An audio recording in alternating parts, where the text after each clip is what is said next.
Assalamualaikum warahmatullahi wabarakatuh. Pada kesempatan kali ini, saya Raga Pangestu akan sedikit menjelaskan materi tentang diksi atau pilihan kata. Oke, yang pertama ada diksi atau pilihan kata. Nah, berikut ada menurut para ahli. Yang pertama, menurut Goris Keraf. Keraf berpendapat bahwa diksi terbagi menjadi dua, yaitu pilihan kata atau tentang pengertian kata yang digunakan untuk menyampaikan suatu gagasan, pengungkapan yang tepat, serta gaya penyampaian yang lebih baik dan sesuai dengan situasi. Nah, yang kedua, Susilo Mansuruddin. Susilo Mansuruddin berpendapat bahwa diksi adalah pilihan kata. Menurut Susilo, pemakaian atau pemilihan diksi yang benar, tepat, serta cermat dapat membantu penulis dalam memberi nilai pada suatu kata. Kita masuk ke beberapa fungsi lain dari diksi dalam penulisan karya sastra. Yang pertama itu membantu membaca dalam memahami pesan dari suatu karya sastra. Pemilihan diksi yang tepat dan baik dalam sebuah penulisan karya sastra dapat membuat pembaca itu lebih mudah memahami pesan yang ingin disampaikan oleh penulis melalui tulisannya. Yang kedua itu ada komunikasi yang efektif.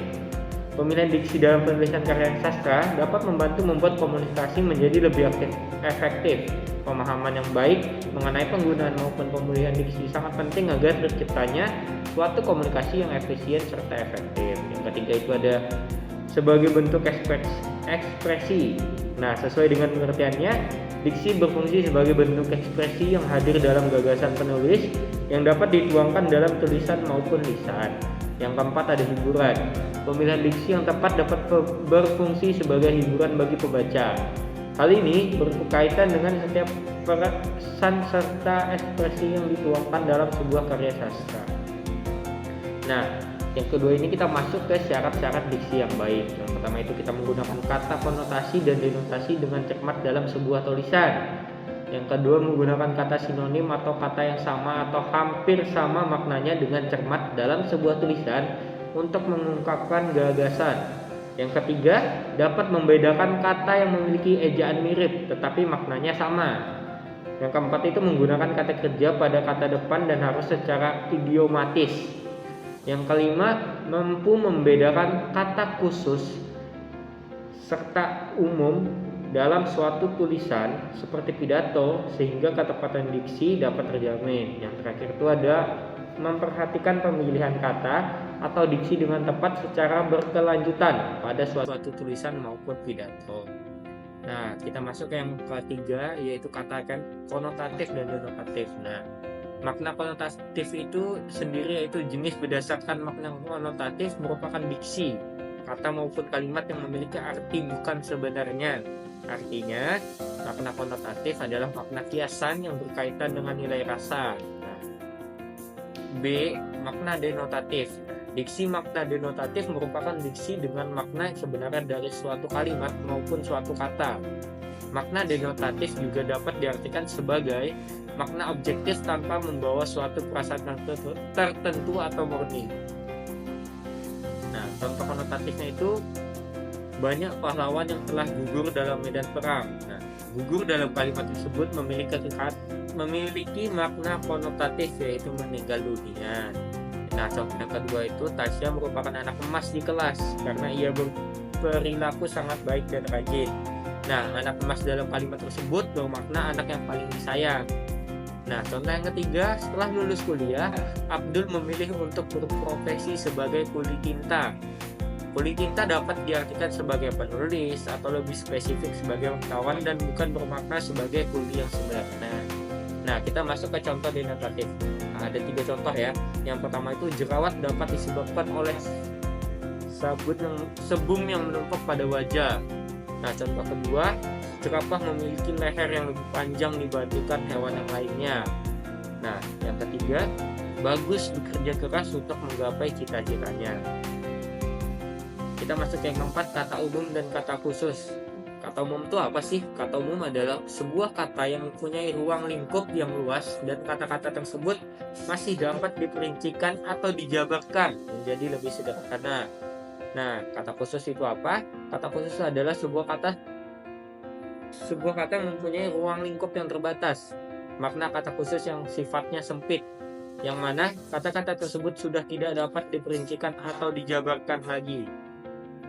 Oke, contoh kata umum nih, buah-buahan.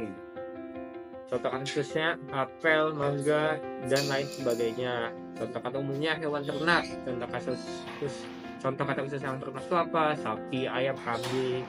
Nah, contoh kata umum melihat. Contoh kata khusus yang lain menonton, menyaksikan, mengintip, dan lain sebagainya. Nah, kita masuk yang kelima, kata konkret dan abstrak. Apa sih kata konkret itu?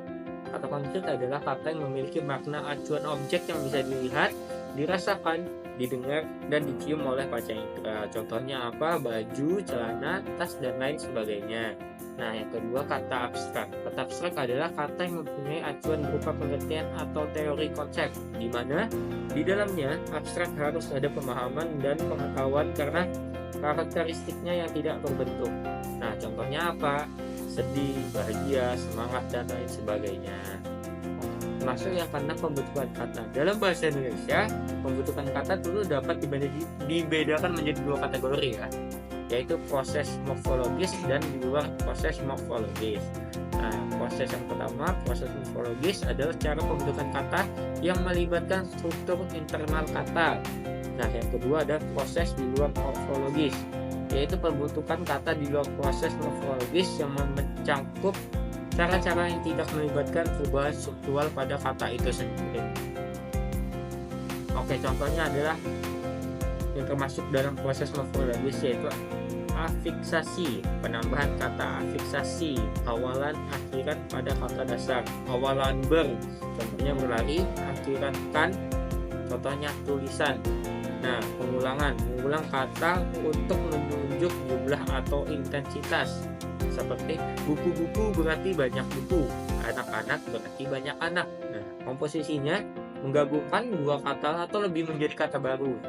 Contohnya seperti rumah dan rumah ditambah sakit jadinya rumah sakit. Mobil ditambah listrik jadinya mobil listrik. Ada beberapa contoh di luar morfologis. Peminjaman mengambil dari kata asing, contoh televisi. Televisi diambil dari bahasa Inggris yaitu television. Komputer diambil dari bahasa Inggris yaitu computer. Nah, kongruensi mengadaptasi kata dari istilah ilmiah, contohnya virus dari istilah biologi, atom dari istilah kimia.